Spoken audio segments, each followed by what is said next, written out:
So on any given workday, I shift between probably 2 to 3 different locations, at least when I have my daughter in tow. Because she's the world to me, I will continue to drive all over Tornation. We live in Berkeley. She goes to school in Santa Rosa.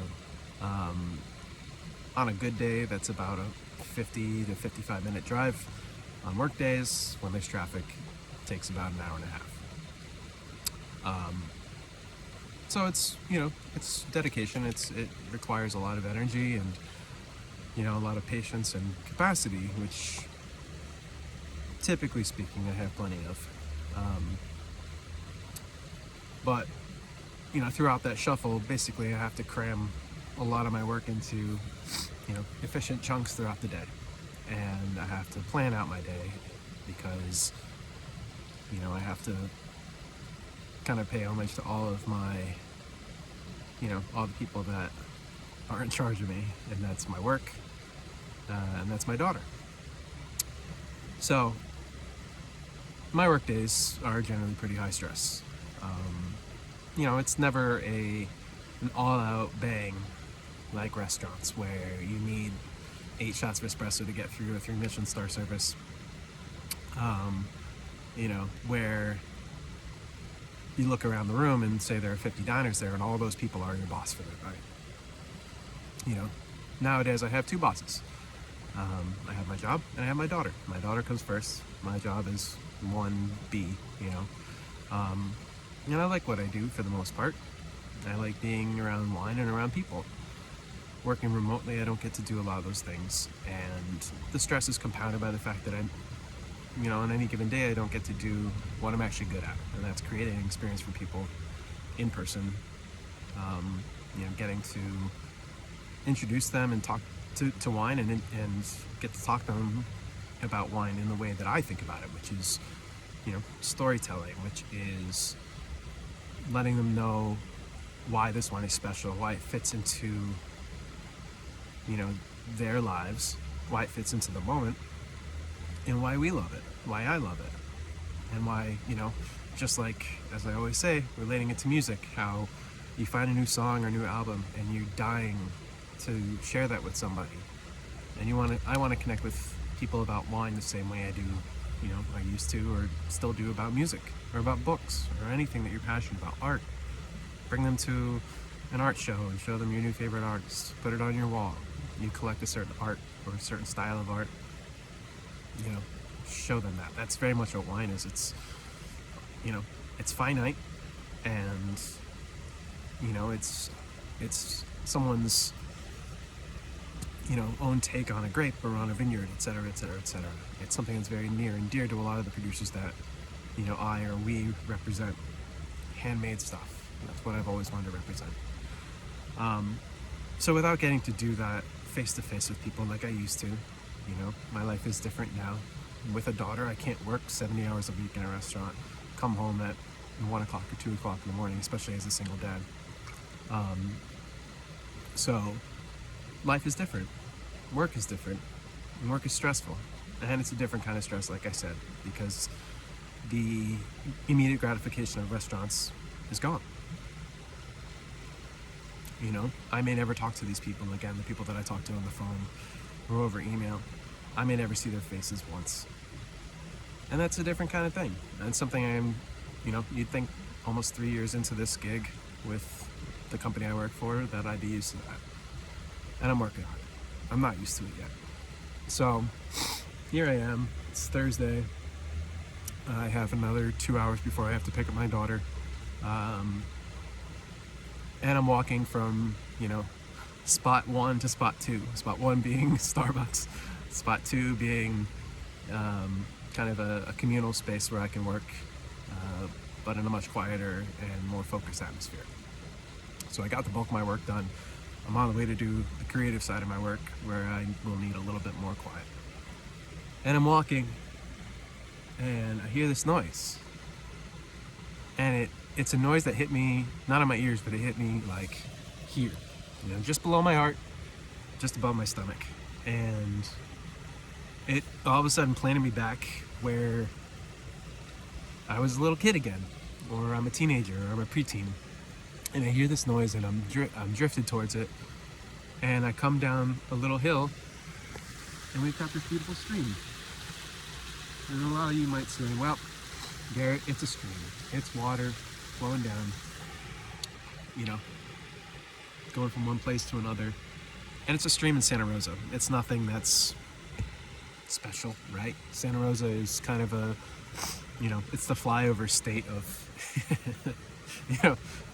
this part of California. It's whatever. It's a city, nondescript for the most part. But here we have this stream. And I'm looking at it, I'm like, why does this move me? And you've got water kind of drifting across, but it's at this very particular point in the stream where there are a couple large rocks. And you look at it, and this stream is coming along, and it's impacting things. It's carving away at, this larger rock here. It's carving away at those little rocks there, and it's smoothing, it's massaging over them, it's polishing a little bit at a time. You might not think that water will polish something, but it has all these microparticles in it that kind of just scrape away at these rocks over time. They'll get incrementally smaller. And you look at all these sticks kind of piled up here, and you see the erosion. And you see the way that the roots are exposed here, and it's because the water will come up here, and the roots will dig as far as they need to find water, to find nutrients. So this is very much like grapevines. They'll just keep digging and digging and digging. And when the water is up here, where those roots are very much exposed, that's where they'll stop. When the water goes down, and sometimes during the year, this will just be a creek, or it'll be dry, 100% dry. And the roots will dig further and further and further down, trying to get water, trying to get nutrients for themselves. And so you look at all this, and it's like, this isn't man-made. This is something that was naturally formed over years and years and years, and you can see all of this. This is decades, maybe a century plus, probably even longer, many centuries of this creek coming through here. And the houses were built up around this, the businesses were built up around this, and they didn't move it. Maybe they did at some point. They redirected it perhaps, but it's natural. And a stream, just like this video, is a stream of consciousness. It's a stream of every little thing that comes through my day, scraping away, polishing or eroding, can be one or the other. You can call it making better or making worse, or, just making something different. Thinking back to a time in restaurants where, everything has been thought through. There's a stream of, kind of order operations, if you will, where one thing impacts another, impacts another, impacts another, and you have to have intention behind your actions. And here it's this peaceful kind of noise that distracts from the noise, that takes away a lot of the noise, if you will. I sleep with white noise because it drowns out a lot of my thoughts. But that white noise doesn't sound like this. It doesn't sound peaceful, it doesn't sound natural, and it doesn't look like this either. So the stream represents, for me, nature, a call back to this kind of simplicity where, as a kid, just like I'm doing now, like I have for the last 15-20 minutes, just sitting here, soaking it in, absorbing it, somehow finding a way to cry about it because I'm a fucking sap. But, I can relate it to anything. I can tell a story about this stream like I would about wine, and how it impacts my daughter. When she sees water, she'll sit there and watch it too, or she'll want to play with it, get in there. And every little thing that she does impacts something else along the way as well. And, everything I do impacts her. Every choice I ever made in a restaurant impacted somebody. Every single choice I make on an email, on a phone call, impacts somebody else. And, a stream, just like wine, just like hospitality, creating experience, or just experiencing in general, is something that has always impacted me. And I used to go home with sad tears, thinking about how, maybe someone's experience wasn't perfect, or going home with happy tears, thinking about how somebody Somebody's experience was forever altered that night.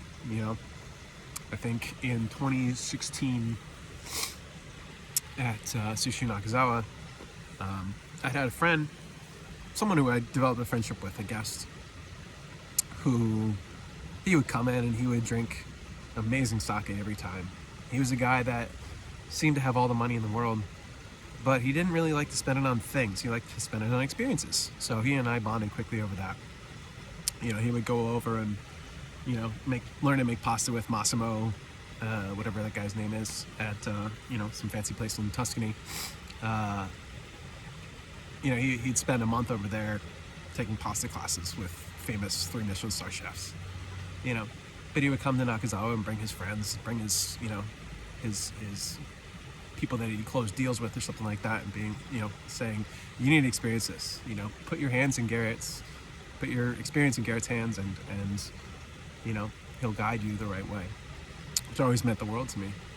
And I got a note from him one day saying, I'm going to introduce you to somebody. I need you to do your thing. And this guy wrote me and he said, Garrett, my sister is about to go into hospice care, and we're bringing her to New York to experience a couple last minute trips, and the one restaurant she has to go to is yours. We couldn't find a reservation, but can you please, in your heart, find a way to squeeze us in one night? Here are the dates, etc., etc., etc. And a chill went down my spine. This had happened to me maybe once before at the French Laundry, when I'm driving him home from the laundry to, they were staying at Bardessono in Yountville, and he said, well, my doctor told me I'm not allowed to have X, Y, and Z, and I said, fuck it for the night, and I ate all this stuff, and I risked my life because that's what this cuisine means to me. And so very much in the same kind of aspect, these people came in, and I didn't tell the staff until right before service, and I read them the note, and Nakazawa was standing right there, and he walks behind me, and he, oh, no pressure, ka. And he kind of laughed, and what I told them was like, hey, don't think about this as pressure, as tears are streaming down my face. Don't think about this as pressure. Think about this as a chance to just show somebody how much we care about our jobs, and how little we want anyone to have a care in the world. We want them to feel like they're at home, but they don't have to do a goddamn thing.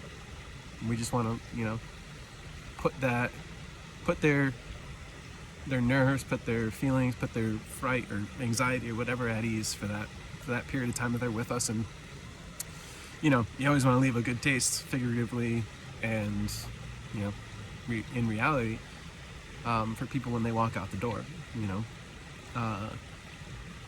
And getting a note a couple months later saying that this woman had passed, and what it meant to her, and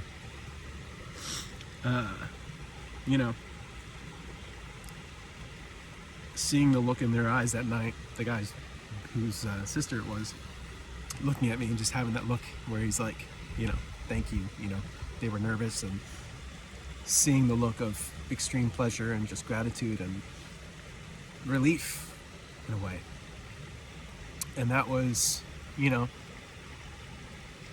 a series of events, a series of, the order of operations and things that we had learned so well, just like this stream is carved into the earth, just like it's been carving away for centuries, perhaps. It was things that we'd practiced and we'd set into motion a long time before that, but that had polished and honed all of us into something, if you look closely enough, is spectacular. Like, who knows what kind of rocks are here. I'm getting pretty dorky about this, but fuck, man, it's a stream. I went on for 15 minutes about it. Is this a Reddit poem? So, welcome to the crazy world of, random mutterings and a stream of consciousness, if you will. Enjoy your day, and take a couple seconds to enjoy something pretty cool and, may not seem rare, but still pretty special out there today.